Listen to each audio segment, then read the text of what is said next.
What's up, comic book fans? And welcome to Comics Icons. Now, JJ, what they call me. And today, we got more Blood Hunt. This time with Strange Academy Blood Hunt number 2. And if you missed the first issue of this series, then I'll place a card for you at the top of the screen. And I'll place a link at the end of the video as well. But in that last issue, we had gotten a new character by the name of Pia, who, as it turns out, is a vampire. And we had gotten that reveal after the kids had went looking for the Darkhold, because they had overheard Dr. Strange mention the need for the Montesi formula from its pages. And when they found the Darkhold, it turned out to be a small boy that ended up putting the beat down on the Strange Academy students. But when the Darkhold child went too far and knocked out Pia's familiar, Tito Peeping, that's when we had gotten that vampire reveal as she changed and then bit the Darkhold kid. So if you guys are ready to find out how the rest of the kids will react to finding out that Pia's a vampire, and what that means for if they are able to apprehend little Darkhold boy and recreate the Montesi formula, then you guys know what time it is. Let's get it. So this issue starts off through the eyes of Germaine, who's absolutely petrified of vampires, which we actually witnessed in the first issue. And when we see him, it's a flashback to one night where he had barely survived a vampire attack, and how bad his fear takes over when he's around them. And then we move forward in time some years later to when Pia joined the academy and became his newest friend. They had clicked right away, and she even saved his life. And now it turns out she's the one thing he fears most in the world. As we transition back to now, right after she had bitten the Darkhold child. And after seeing this, the rest of the students are stunned at what they just witnessed. But Pia defends that the child is only knocked out, but she was saving her own life by taking him down. If the Montesi formula is used, then every vampire on Earth would be wiped out, including her. And it was in that moment that everything for Germaine had turned upside down. And now after that revelation, all of the kids are now speechless. Pia's a friend.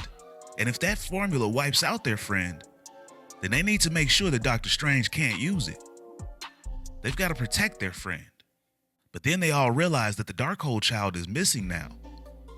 Meanwhile, back at the Strange Academy, Gus and Toth come running to Dr. Voodoo with a message from Shaylee that they found the Darkhold, but it's a he and not an it. And they need help. But Dr. Voodoo insists that no one is to leave the school grounds and to tell Shaylee that they need to return home immediately and to stay away from the Darkhold. And as Gus and Toth reluctantly leave from Dr. Voodoo's office, they're followed out by a little white mouse, who then transforms into Agatha Harkness, offering to help. Meanwhile, back in Madripoor, the kids all walk the streets trying to find the Darkhold, and as they walk, Pia apologizes to Germaine for keeping her secret. But he understands why she didn't tell him. But then they approach a group of vampires attacking people, so they jump in to save the day. Plus, they're kind of blocking their path, so they kind of don't have a choice but to fight. But then they spot the Darkhold amongst all of the chaos, and they give chase to him. And as he flees, he tells the children that their friend Pia has already proven that vampires don't deserve a chance, and he's gonna rid the world of them. So the kids continue the chase, but the Darkhold manages to get away from them again. But he doesn't get very far as we see Gus and Toth show up, and they've managed to cut off the Darkhold.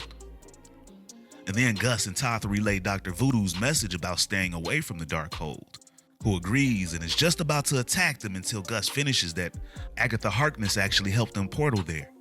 And then that mention of Agatha Harkness scares the hell out of the Darkhold. Please, please don't make me go back to that awful woman. I'll do anything, he pleads to the students. But then Pia insists that they don't believe him. But the Darkhold blames her for trying to murder him anyway, although Pia rebuts that she knew he'd be fine, but he was about to wipe out her and all her kind. And then they go back and forth about vampires. But then he tells them that this is his one chance to do the right thing and save humanity. As the Darkhold, the darkest magic is always flowed through him. And then all of a sudden he became somewhat human, and he began to feel things like never before. Things like life, and joy, and wonder. And he thought that Agatha would help him come into his new self. But instead, she just wanted him to use his darkness to hide her from her pursuers. She never cared about what he wanted. And when Doyle asks what it is that he wants, he tells him that he just wants a chance to find out what he truly is and what he can be. And he was only beginning to learn what freedom actually felt like when the vampires started taking over. And only he has the power to stop them. But then Agatha arrives, claiming to be worried about the child. But he refuses to go back with her, and he immediately casts a spell and vanishes. And now all the kids are angry that he's gotten away and that they always seem to be a step behind. But then they're met with a strange visitor who descends down on them, telling them that there is another way. And we see that it's Dr. Doom, who tells the children that only he can achieve it. And they need to come with him to take part in the world's salvation. And since it doesn't involve wiping out another species, the kids are game for it. But they notice that Pia is gone and that the Darkhold must have taken her with. So they decide to help Dr. Doom. But they've got to stop the Darkhold first, as we then see him dragging Pia into what looks to be a wrestling or a boxing match in a full arena. Like it's not a whole vampire apocalypse happening outside. And that, ladies and gentlemen, is the end of the issue. So what did you guys think of this issue? And now with only one more tie-in left in this particular series, what do you guys think about it so far? I, for one, am liking this tie-in. It's a pretty cool story so far, and I kind of dig these kids. Plus, I was jacked to see Dr. Doom into the chat. If you remember at the beginning of this event, Dr. Doom had Latveria fortified. Vampires were burning up the second they set foot there. And in the Black Panther Blood Hunt tie-in, we saw Shuri mention taking the people of Wakanda to Doom for help. So what if Doom ends up being one of the heroes of this event, y'all? He obviously has something going for him since Latveria is staying safe. What do you guys think about that theory? Plus, I've been hearing a lot of you guys' comments about Blade being under the control of the Varney. And if I'm being totally honest, I don't really know a whole lot about Varney. That's probably why I'm so stuck on the Adana being the one behind all of this. But you guys let me know more information about the Varney. I have been reading you guys' comments and I'm curious, so let me know more. And I want to hear all the rest of you guys' theories as well down in the comments. And as always, if you guys enjoyed this video and this channel, and you'd like to support the channel, then you could do so by stopping by the Comics Icon store and grabbing you some of this merchandise, including the background music heard right here in this video available for download. Or by joining the Iconic Fan Club channel membership. And it'll be a link in the description to join. But with your membership, your voice will be heard during our interactive live streams with yours truly, where we could talk about everything that's been going down in these issues, as well as ones that you'd like for me to go over in the future and other comic book news.